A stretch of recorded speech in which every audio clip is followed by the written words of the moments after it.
Kayong bigyan ng justisya ang pagkamatay ng nanay ko. Kaya mo lang tayong nalungisan ng kasamaan ni Dad. Labanan natin lahat ng kasamaan.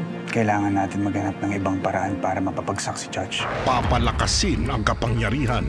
Pumayag na si Mercy tumakbo bilang gobernador ng Rosario. Kinakailangan palakasin pa natin ng gusto ang puwersa natin. Wala ka na bang ibang gagawin kundi manggulo ng tao?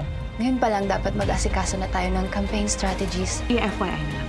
Hindi ako papayag na FYI mo lang. Lamang hindi ako papayag na may babaeng nangingialam na malandi at walang prinsipyo.